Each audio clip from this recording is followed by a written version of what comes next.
El que estén aquí, el que estemos aquí reunidos, agradecer también la presencia de los legisladores en esta intensa semana y intensos días que se nos complica a veces un poquito la agenda para poder coordinar tiempos, pero el que puedan estar aquí, el que podamos, bueno, pues poner sobre la mesa un tema tan importante. Agradezco también la presencia de Ana. Si le digo que el apellido sueco me va a costar trabajo pronunciarlo. Ella es embajadora de cambio climático del gobierno sueco, el que esté aquí con nosotros, el que podamos también ir compartiendo experiencias con respecto a los países que estamos tratando, pues de poner nuestro granito de arena, diríamos, para tratar de contener los efectos del cambio climático. Y bueno, pues el día de hoy estamos reunidos para tratar un tema que nos parece fundamental. Por eso pusimos el título que le pusimos al foro, la sustentabilidad como eje fundamental de la reforma energética. Hemos estado hablando con varios de ustedes, con los miembros de las organizaciones de la sociedad civil, que también agradecemos su presencia, agradecemos el que nos estén aquí acompañando, el que estén respaldando también este trabajo que queremos hacer en conjunto, porque nos parece que hablar de medio ambiente, hablar de energía, van ligados de manera directa con la palabra sustentabilidad. Ya no podemos estar haciendo agendas separadas donde hablemos de cómo obtenemos la energía para que este país siga desarrollándose, sin tomar en cuenta el cómo pueden, pues, las acciones que realizamos generar externalidades que al final terminan afectándonos como país de manera muy, muy dramática. Perdón que lo ponga así de drástico. El estar aquí reunidos es buscando incluir en el debate que se está teniendo en el tema de la reforma energética los conceptos de sustentabilidad, los conceptos de buscar que sea el crecimiento de este país con bajas emisiones de gases de efecto invernadero, pero también es buscando impulsar el uso de los recursos naturales que como país tenemos, que tenemos el privilegio de contar con ellos, buscando incentivar el uso de energías renovables. Nos parece que hablar de sustentabilidad ya no es decir cómo podemos obtener más petróleo y de dónde lo obtenemos, sino es cómo podemos manejar la energía de este país de manera equilibrada, pensando en las siguientes generaciones, pensando que nuestros nietos, nuestros bisnietos puedan contar con estos recursos naturales que tenemos el privilegio de que este país nos dé a manos llenas. Por eso, el día de hoy nos reunimos organizaciones de la sociedad civil con los legisladores para hablar de estos temas, para ponerlos sobre la mesa, para poner sobre la mesa de la opinión pública el que se debe de incluir la sustentabilidad en los debates de esta importante reforma que es la reforma energética. Sabemos que a lo largo de varios años se ha intentado hacer una reforma energética, se ha intentado muchas veces, pero sabemos también, porque hemos estado hablando con varios de los legisladores de los diferentes grupos parlamentarios, que existe el interés de impulsar una agenda en la cual se hable de la sustentabilidad. En ese tema coincidimos todos, queremos que se proteja el medio ambiente, que se usen los recursos, pero que se usen los recursos pensando en el mañana, pensando en hacerlo de la mejor manera posible. Por eso estamos aquí reunidos para generar ese diálogo, para generar ese proceso de ir sumando pues, los puntos de vista, de ir generando una sinergia positiva para que este país siga siendo un modelo a nivel internacional de las acciones que está realizando para contener el cambio climático.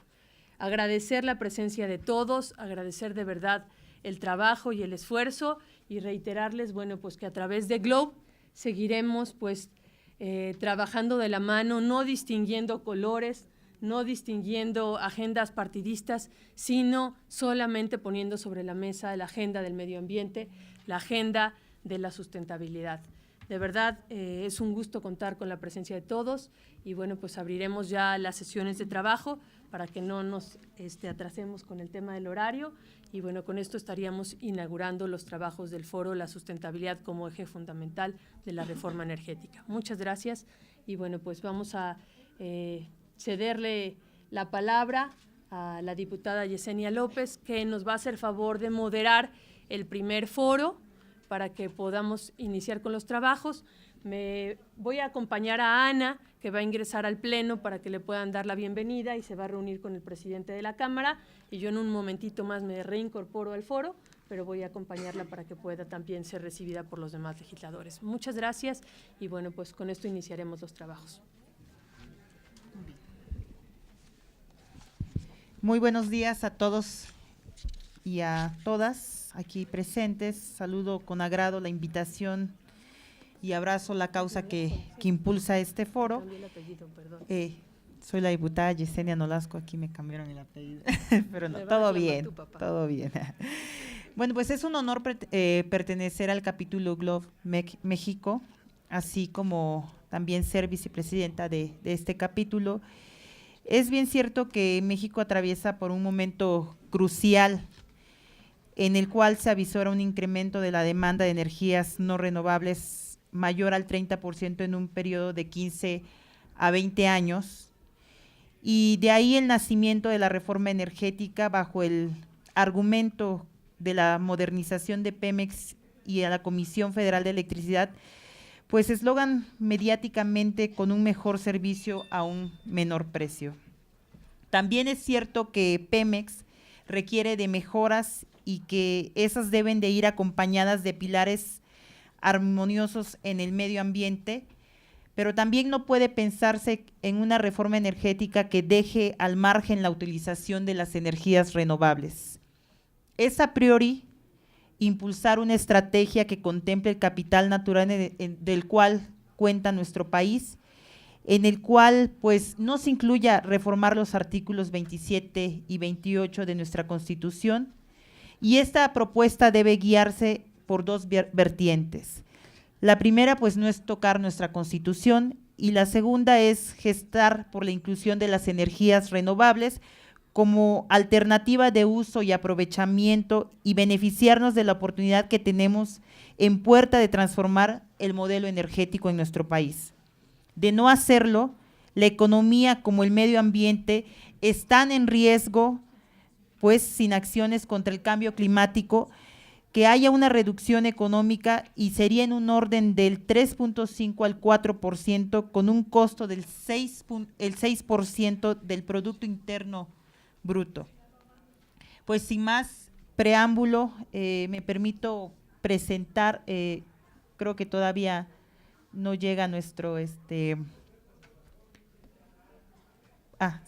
sí, ya, ok, muy bien, no te había visto, pedí una disculpa. Sin más preámbulo, me permito presentar a Jorge Villarreal Padilla, consultor de Climate Works, politólogo de la Universidad Autónoma Metropolitana, especialista en gestión energética y medioambiental de la Facultad Latinoamericana de Ciencias Sociales en México, y durante su carrera profesional ha colaborado por más de 13 años con diversas organizaciones de la sociedad civil en las áreas de cambio climático, energía, bienes comunes, género, democracia y derechos humanos.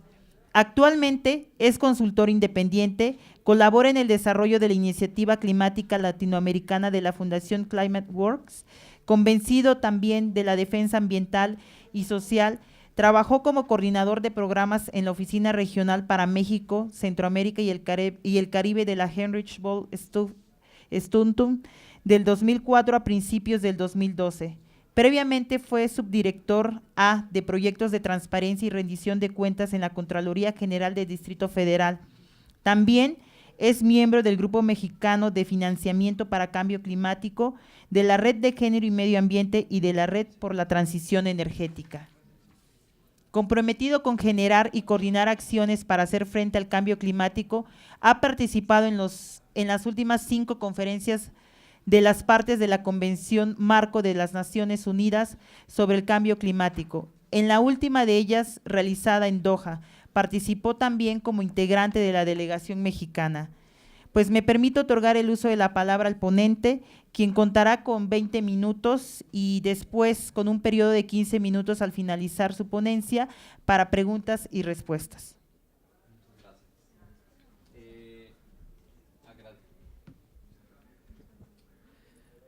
Muchísimas gracias, diputada Nolasco. Muchas gracias, legisladoras, diputado.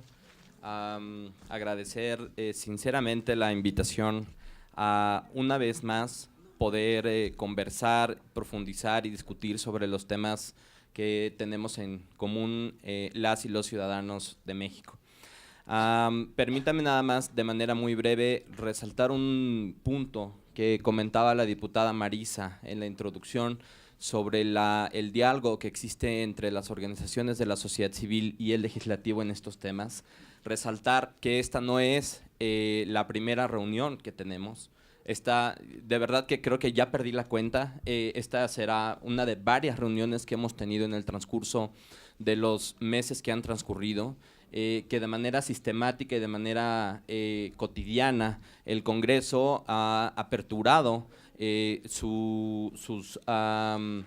las puertas, las ventanas para poder profundizar y discutir en estos temas de vital importancia con las organizaciones de la sociedad civil. Nada más quería resaltar ese punto porque me parece muy importante continuar con esta dinámica en todos los temas que nosotros, las organizaciones de la sociedad civil, hemos venido trabajando. Ya puse mi cronómetro con los 20, después de la introducción. No cuenta. Bueno, un paquete verde en la reforma energética. Yo creo que esa es la pregunta que todas y todos tenemos en la cabeza. Hay dos factores fundamentales que nos llevan a responder que sí. Un paquete verde en la reforma energética, sí. Consideramos el calentamiento global como uno de los factores fundamentales presentes y uno de los mayores problemas y retos que nosotros hemos enfrentado, y además es un problema que hará crisis durante la vida de nosotras y nosotros, pero además durante la vida de nuestras y nuestros hijos. Y además está gestando un desarrollo global basado en negocios y economías verdes. Es decir, nosotros tenemos dos señales inequívocas. Por un lado, tenemos el efecto y los impactos del calentamiento global, y por el otro lado, la misma economía está moviendo hacia formas mucho más sustentables en la producción. No ver estos dos factores en la hora de discutir un tema fundamental como hacia dónde tiene que ir el sistema energético del país, pues habla de que no estamos considerando las dos principales problemas a nivel global. En ese sentido, desde el punto de vista de Climate Works, consideramos que no es necesario poner todos los huevos en la canasta del petróleo. Si ya tenemos algunos otros componentes, diputada Nolasco, usted señalaba de manera muy puntual y acertada el tema de las energías renovables. La siguiente, por favor. La relación entre el cambio climático es ya inequívoco. Leíamos un reporte hace poquito de 350 que circuló en las redes sociales diciendo, oigan, ya el 99% de los científicos en el mundo dicen que el cambio climático es real, que es causado por el uso principalmente de los combustibles fósiles y es causado principalmente por la humanidad. Es tan real como el cáncer. Entonces, si avanzar en el combate al cáncer a través de disminuir y de hacer prohibiciones para el consumo del tabaco fue un ejercicio que sistemáticamente la opinión pública fue derivando en lo que ahora tenemos, que es una disminución importante y unas restricciones importantes. ¿Por qué cambio climático? No, porque todavía hay escepticismo alrededor del tema. Permítanme nada más presentar brevemente una tabla, que es la parte de arriba, sobre la relación entre los gases de efecto invernadero y el aumento de la temperatura a nivel global.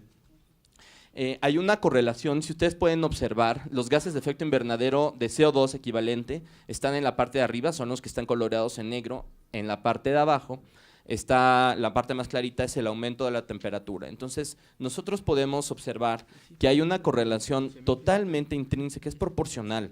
No hay un asunto de que si los gases de efecto invernadero por un lado y la temperatura por el otro, nosotros podemos observar que es plenamente, que empata de forma perfecta.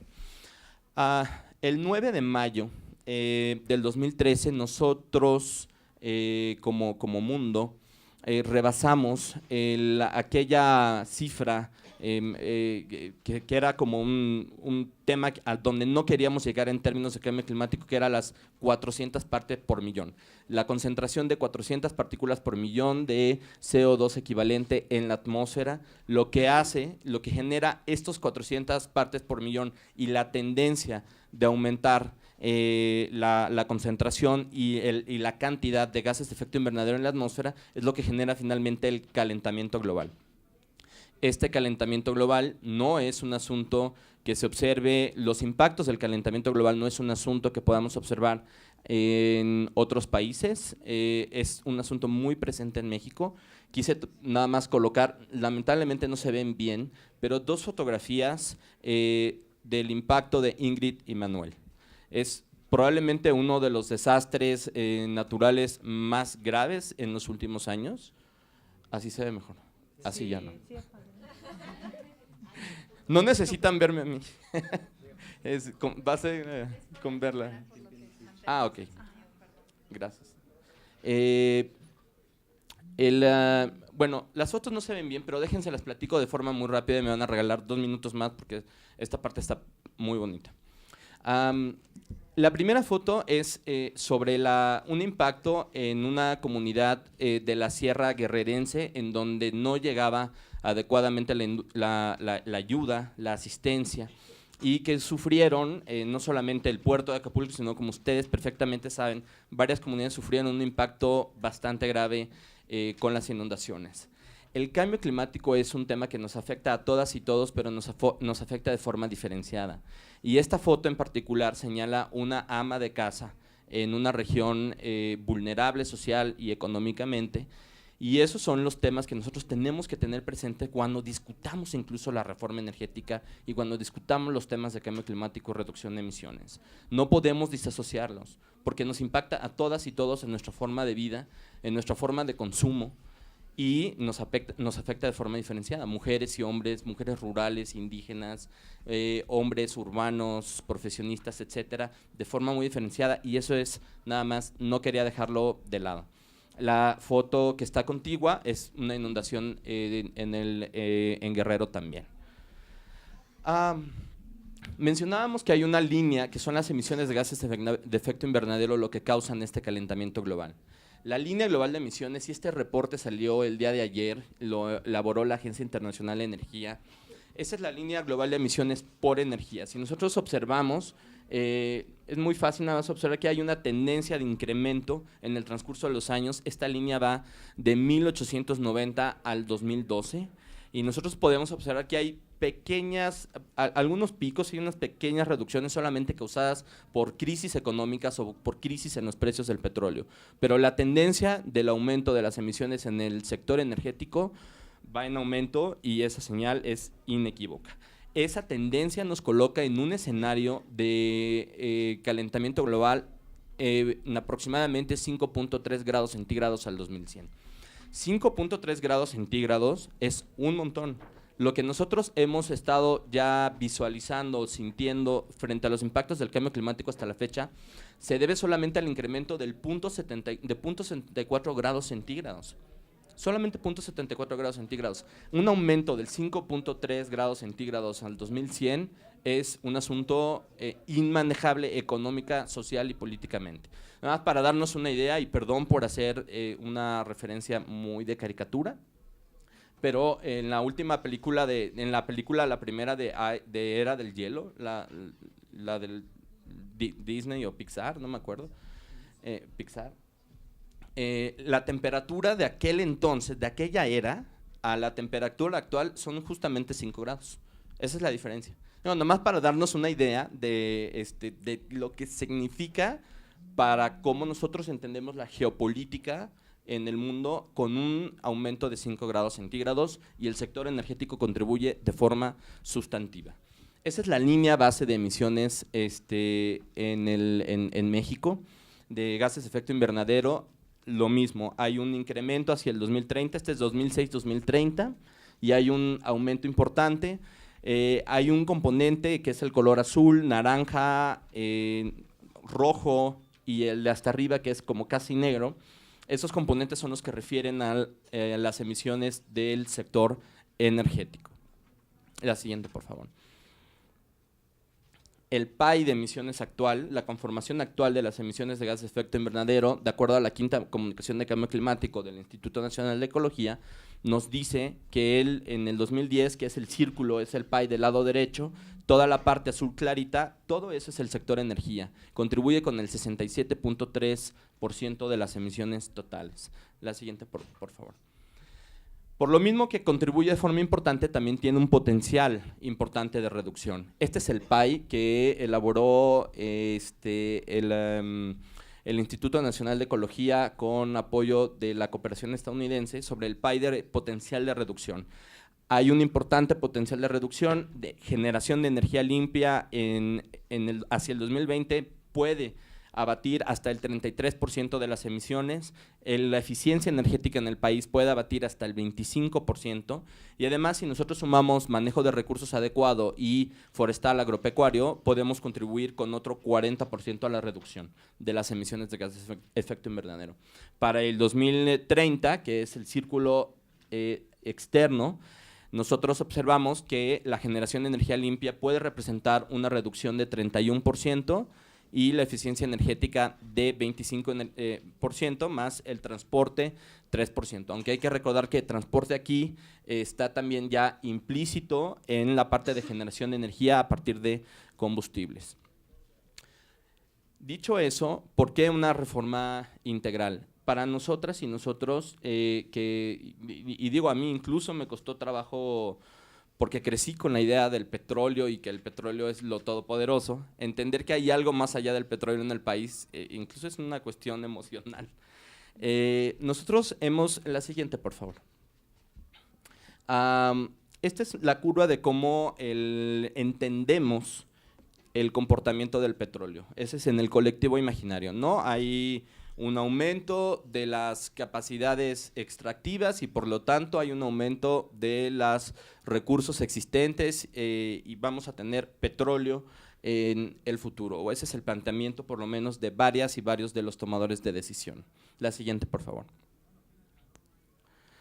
Esa línea de consumo petrolero, además de los gases de efecto invernadero, va en detrimento de la salud pública, del impacto ambiental por todos los casos que nosotros conocemos de derrames, y no hablamos necesariamente del gran derrame del Golfo, sino de los derrames de Veracruz, de Yucatán, de Campeche, de Tabasco, etcétera, ¿no? Hay un detrimento en la calidad del aire, un detrimento en los recursos hídricos y hay por lo tanto, la calidad ambiental va hacia la baja. La siguiente, por favor.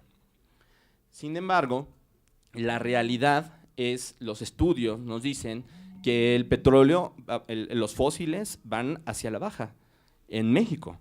Están los estudios de la UNAM, están los estudios del Instituto de Ingeniería, del Instituto de Ingeniería, de Ciencias Ambientales, de un montón de distintos reconocidas y reconocidos académicos que nos dicen, la verdad es que el petróleo va hacia la baja por distintos factores, no solamente porque va a ser más caro extraer lo que nosotros ya tenemos, además lo extraído de las reservas que tenemos son cada vez mucho más caras y menos eficientes en temas energéticos. Y además va a haber un cambio en la tecnología de la industria automotriz, que es el principal componente, el principal consumidor de los combustibles fósiles, hacia cada vez más autos eléctricos o combustibles más eficientes. Por lo tanto, van a decaer los precios y además viene la entrada del gas natural y el petróleo no va a poder económicamente competir con los precios tan deprimidos.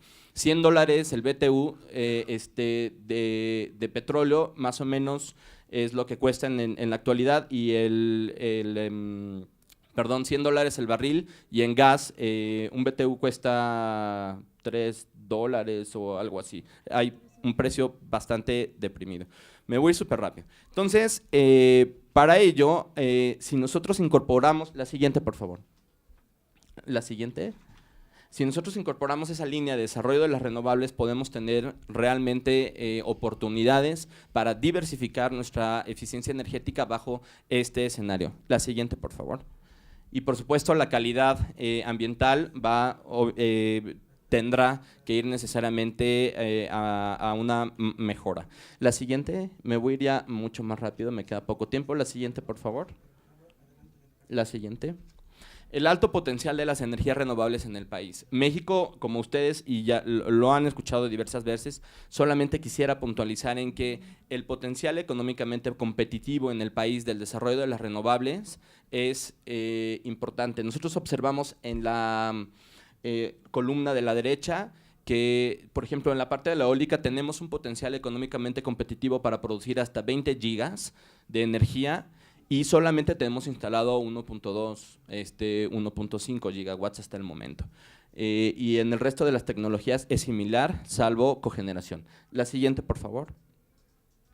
Esta gráfica a mí me gustó un montón, y perdón que me vaya a tomar 2 minutos más del tiempo.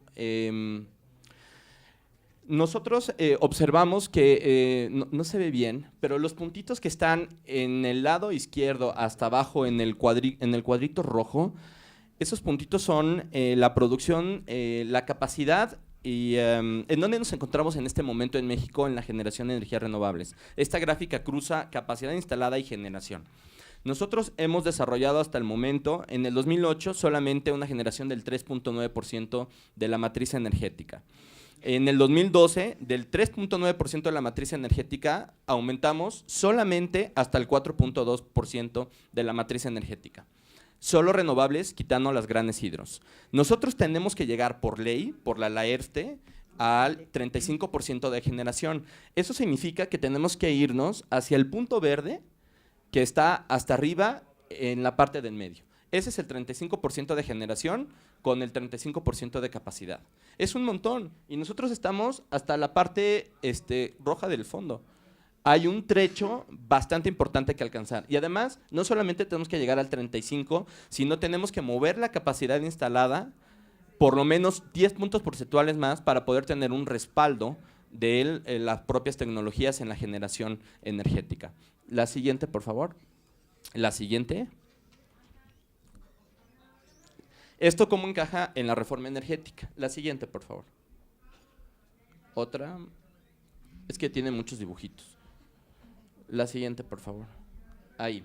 La operación actual en materia energética está básicamente centrada en Pemex, combustibles de alto azufre, gran huella de carbono y de metano, contaminación y riesgo, abandono de petroquímica y su cadena de valor. La siguiente, por favor. Desde la parte fiscal, en el esquema actual, tenemos un sistema de subsidios regresivos que propician el derroche fiscal y la ineficiencia en la operación incluso de los recursos públicos. Normas vehiculares laxas que favorecen el uso del coche y desalientan el transporte masivo. La siguiente, por favor.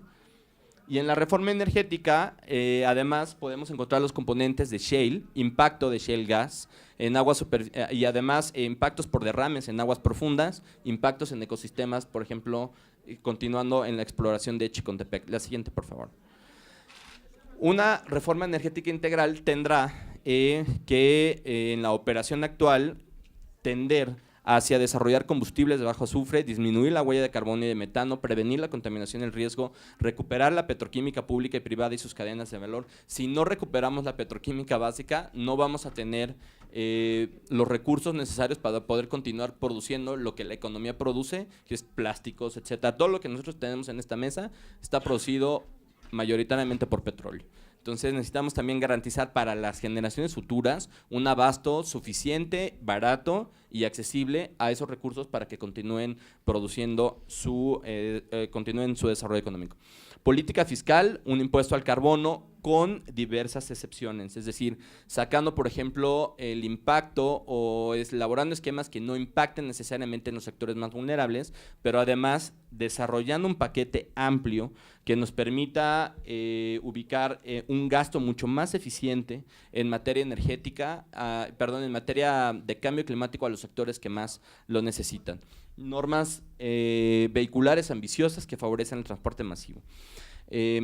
Fuerte regulación al gas shale, alta tecnología y control ambiental en aguas profundas y mitigación al impacto ambiental en Chicontepec. La siguiente, por favor. Esta me la voy a saltar. La siguiente, por favor. Otra. Quisiera terminar nada más con una. Esto es nada más la curva de la siguiente, por favor. La siguiente, más. Esos son datos del potencial económicamente competitivo. La siguiente, por favor. Cobeneficios de la generación de energía renovable en materia de PIB, empleo, etcétera. La siguiente, por favor. La siguiente, por favor. La siguiente. La siguiente. La siguiente. La siguiente. La siguiente. Ahí. Yo quería terminar con esta lámina, que es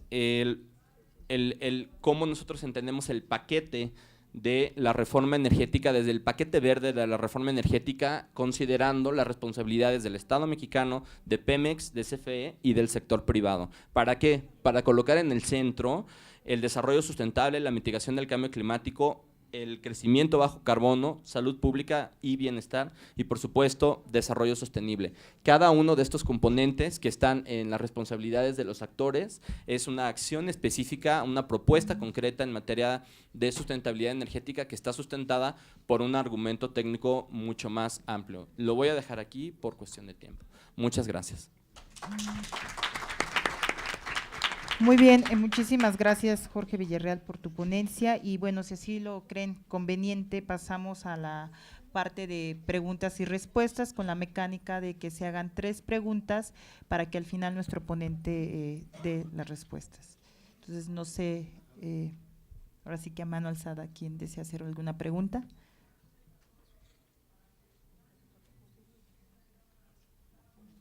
Sí. Adelante.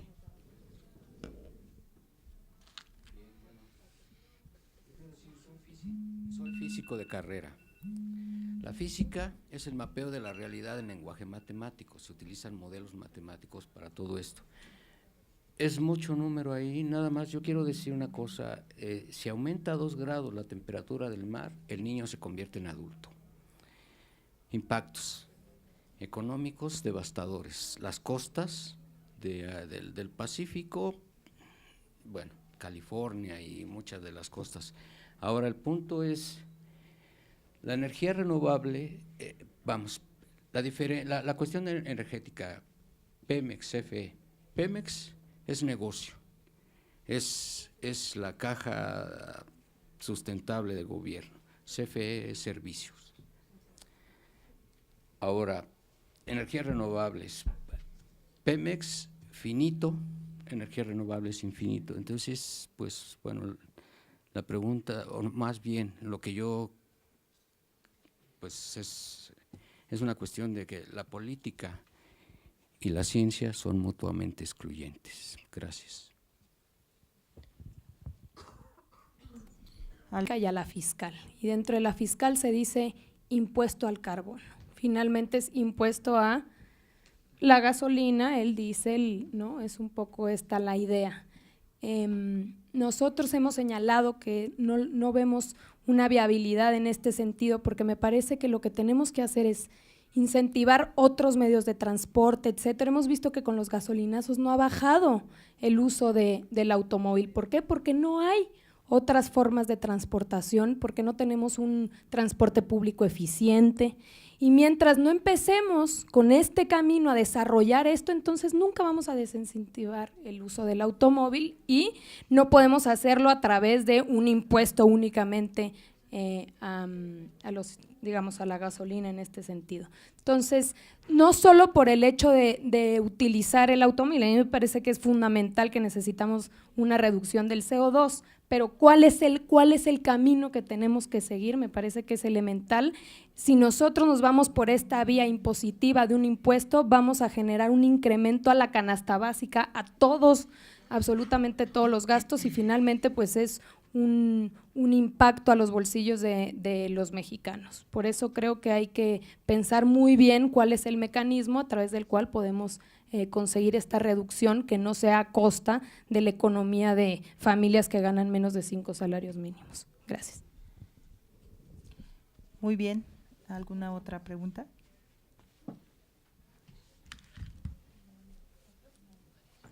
¿Algún comentario o participación? Creo que no.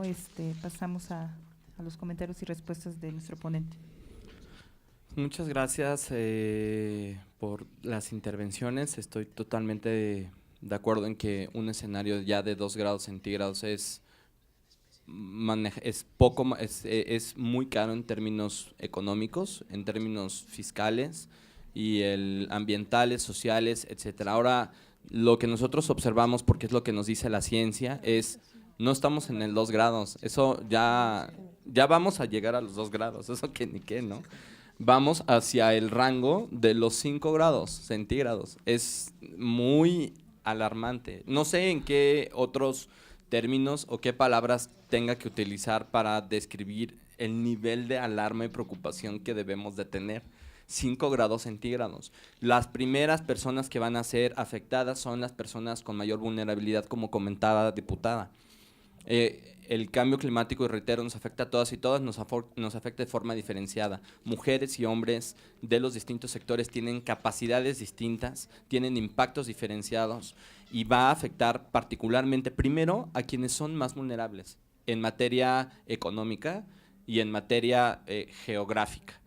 Y después se va a escalonar. Tenemos que estudiar además de fondo los impactos del cambio climático en México. Hay mucho avance por la ciencia, por el Instituto Nacional de Ecología, el Instituto de Ciencias de la UNAM, pero creo que es aún insuficiente, por ejemplo, en materia de adaptación, saber cuál es el costo de la adaptación en México. El costo de la adaptación, de mitigación, todo lo que nosotros presentamos del paquete del sector energético, eso sabemos cuánto cuesta. Llegar a la meta del 2020 nos cuesta 168,000 millones de dólares, adicionales a los que tenemos como país. Ni siquiera tenemos de dónde sacar los 168,000 millones de dólares para alcanzar la meta de mitigación. Ahora, el componente de adaptación es muchísimo más costoso, pero excesivamente más costoso, y no hay una metodología todavía para poder profundizar al respecto. Sobre la parte del impuesto al carbono, yo coincido en que hay que presentar un paquete completo, en que ninguna de las opciones colocadas de forma aislada es la solución al problema. Ni el desarrollo de las renovables de forma aislada es la solución al problema, ni la eficiencia energética de forma aislada, ni las señales económicas o los instrumentos económicos son las únicas opciones concretas.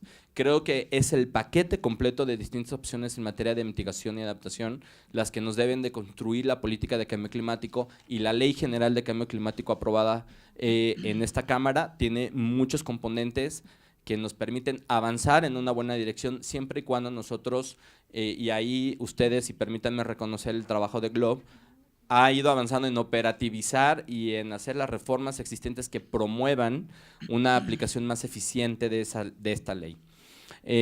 Ahora es el momento de la reforma energética y del componente de sustentabilidad. No podemos disasociar los dos temas.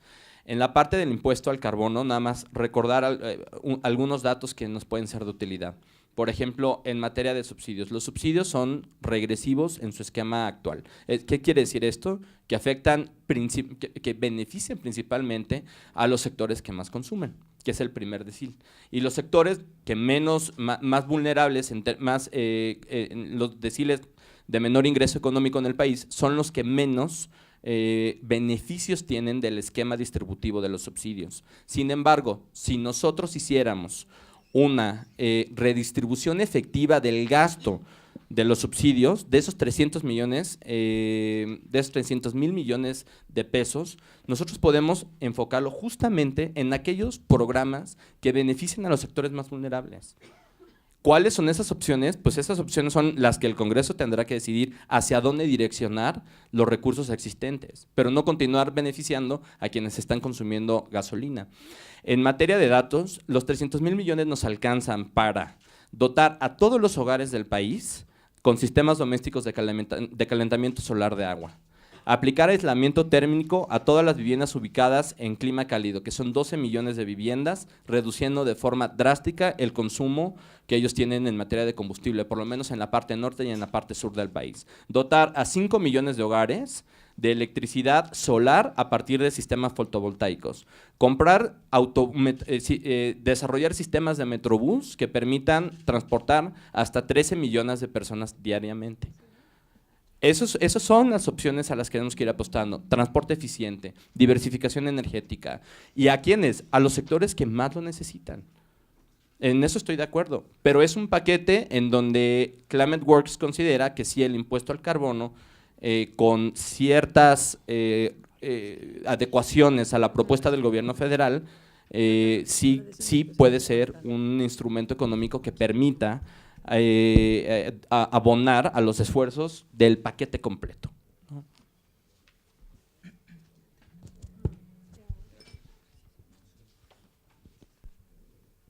¿Alguna otra pregunta? ¿No?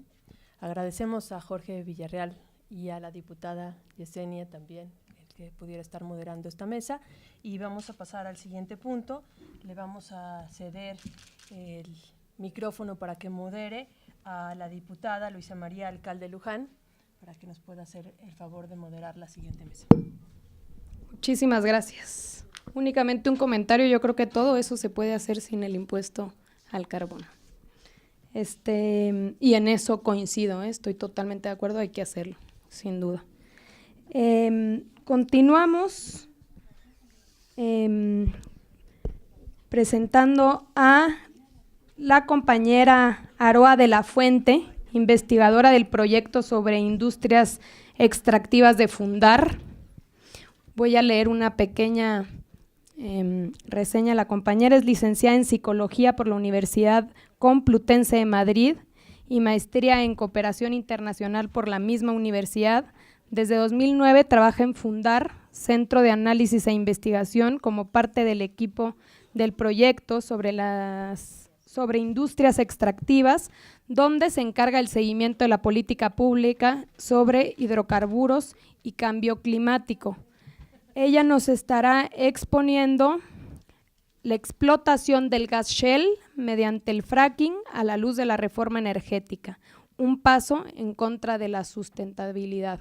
Yo personalmente considero que es un tema fundamental que pues celebro que se esté planteando en este ambiente de Globe. Entonces le damos la palabra, por favor.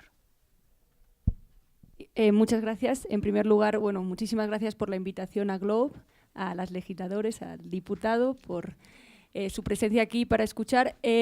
Nosotros, bueno, desde Fundar formamos parte de la Alianza Mexicana contra el Fracking, que es una alianza que la integran alrededor de 18 organizaciones que trabajan en el país.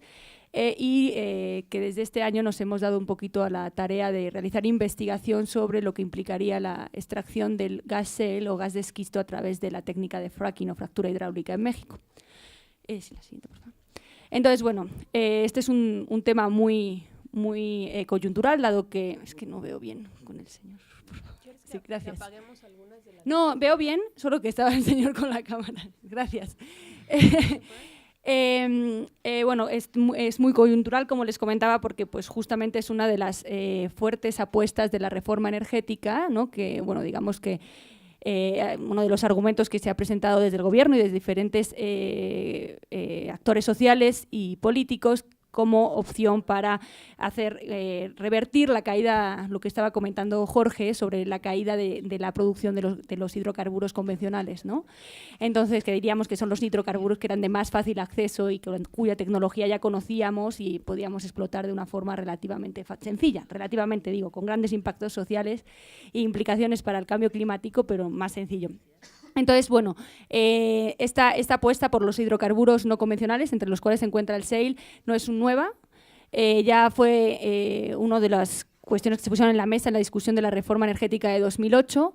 En aquel momento no estaba el shale gas, pero estaba el proyecto aceite terciario del Golfo Chicontepec, que también usa fracking para la extracción de los hidrocarburos, y como en esta ocasión, aguas profundas, ¿no? Una de las primeras cuestiones que podemos poner sobre la mesa es un poquito ver los resultados que ha tenido la extracción de estos hidrocarburos, simplemente, no voy a meterme en temas ambientales y de cambio climático, simplemente para alcanzar los objetivos planteados, que era reducir la caída de la producción, mejorar la incorporación de las reservas y con eso asegurar la sustentabilidad energética del país. Bueno, en aguas profundas, y esto son información dado por la Comisión Nacional de Hidrocarburos, el 76% de los proyectos de exploración con menor rentabilidad y mayor incertidumbre son de aguas profundas y gas no asociado. En concreto, el 75% de los proyectos exploratorios en aguas profundas tienen rentabilidad negativa. Esto se relaciona mucho con que aún no se ha empezado a producir petróleo, únicamente se está produciendo gas en aguas profundas y el gas, como comentaba Jorge, a los precios que está, pues no resulta rentable explotarlo en aguas profundas, ¿no? En el caso de Chicontepec o aceite terciario del Golfo, también la Comisión Nacional de Hidrocarburos ha señalado ineficiencias en cuanto a la productividad. De hecho, en 2010 se estimó que ahora en 2013 se estarían produciendo 265.000 barriles diarios, pero en la realidad, a día de hoy, se están produciendo 70.8 miles de barriles diarios, ¿no?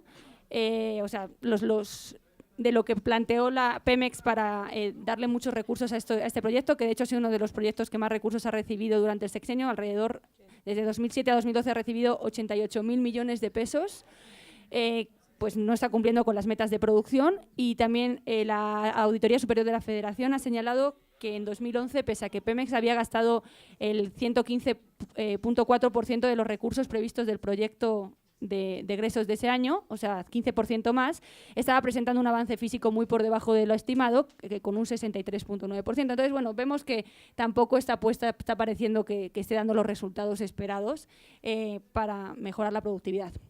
Y bueno, ahora nos vamos a centrar más en lo que es el gas shale, que es la apuesta nueva de este año. Bueno, es el gas que se encuentra atrapado, gas natural, no es más que gas natural, pero la diferencia que tiene con el resto del gas natural es que se encuentra atrapado en sedimentos de roca abundantes en esquisto, que son de baja permeabilidad, por lo tanto, a una profundidad de entre 1.000 y 5.000 metros. Y debido a esta situación, a las características geológicas de estos yacimientos, la extracción de este gas se tiene que hacer a través de la aplicación de la técnica conocida como fractura hidráulica o fracking. ¿Y en qué consiste esta técnica? Bueno, ahí hay un esquema. La técnica consiste en hacer una perforación vertical, que como les decía, está entre 1 y 5 kilómetros de profundidad, hasta que llegan a la roca en la que se encuentra, de esquisto, en la que se encuentra atrapado el gas, que sería la roca de más abajito, más oscuro de marrón. Una vez que llegan a esa roca se hacen perforaciones horizontales, a través de las cuales es necesario inyectar a alta presión agua mezclada con químicos y con agentes sustentantes, areniscas, para evitar que se cierre la roca, de manera que la roca se pueda romper y el gas pueda salir, ¿no? Pero debido a que la roca comienza a cerrar otra vez, como veremos, hay que hacer muchas perforaciones para mantener la producción. ¿Puede pasar a la siguiente, por favor? Bueno, en México, ¿cuál ha sido cómo se está abordando esta cuestión? La exploración del shale empieza de manera oficial en el año 2010. Desde entonces se han aportado diferentes datos sobre los recursos técnicamente recuperables que existen en el país. La Administración de Información Energética de Estados Unidos señaló en 2011 que el país tenía 681 billones de pies cúbicos, lo que le situaba en la 4ª posición global. En 2013 ya con su nuevo informe redujo esta estimación a 545 billones de pies cúbicos y ya se situaría en la 6ª posición. Sin embargo, Pemex también ha hecho sus propias investigaciones y señala que tiene estimaciones más bajas, señala que hay entre 150 y 456 billones de pies cúbicos de gas.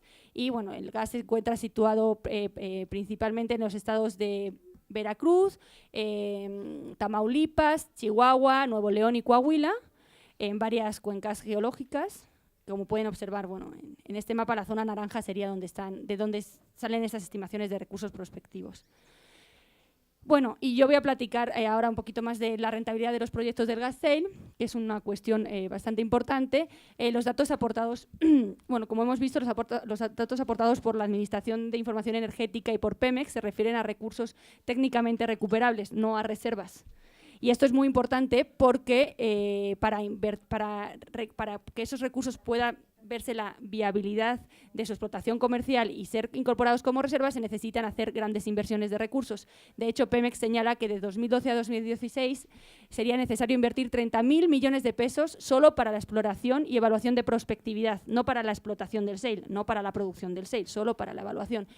Y bueno, esto es importante porque el éxito de las actividades no está asegurado que se puedan incorporar como reservas. De hecho, la industria gasífera en Estados Unidos ha señalado que el 80% de los pozos perforados pueden resultar económicamente inviables, es decir, hacen todas las inversiones y después no hay nada que explotar o hay tan poquito recurso que no resulta comercialmente viable. Bueno, en el caso de México, ya tenemos como algunos indicios en este sentido. De los 6 pozos perforados de los que tenemos información, hay más pozos, 3 han resultado no comerciales, Emergente 1, Montañés 1 y Nómada 1, 2 no comerciales por no tener condensados del gas, que son los que son utilizados para la petroquímica y se venden a un precio mayor que el gas, que sería Percutor 1 y Arbolero 1, y 1, aunque ha sido comercial, presenta baja productividad de gas y condensados, que sería Habano 1. El uso de la tecnología del fracking, aparte de ser como altamente contaminante, como ya señalaré a continuación, supone que resulte altamente costoso, ¿no?, la extracción de este gas. En México, un solo pozo requiere una inversión de alrededor de entre los 20 y los 25 millones de dólares, lo que ya supera los altos costos de la explotación en Estados Unidos, que está entre los 10 y millones de dólares, ¿no? Esto se debe a varias razones, entre ellas la necesidad de aplicar el fracking, pero además a las altas tasas de declinación de los pozos, ¿no?, que se sitúan entre un 29 y un 52% anual. Esto quiere decir que para mantener solamente la producción base de los pozos tienen que hacerse inversiones de entre un 30 y un 50% extras cada año. Y normalmente no es en el mismo pozo. Normalmente es necesario en un campo hacer perforaciones de diversos pozos para poder mantener la producción de los campos, y esto en Estados Unidos, que es de donde tenemos información, ha supuesto la inversión de 42.000 millones de dólares anuales para perforar 7.000 pozos adicionales, solo para mantener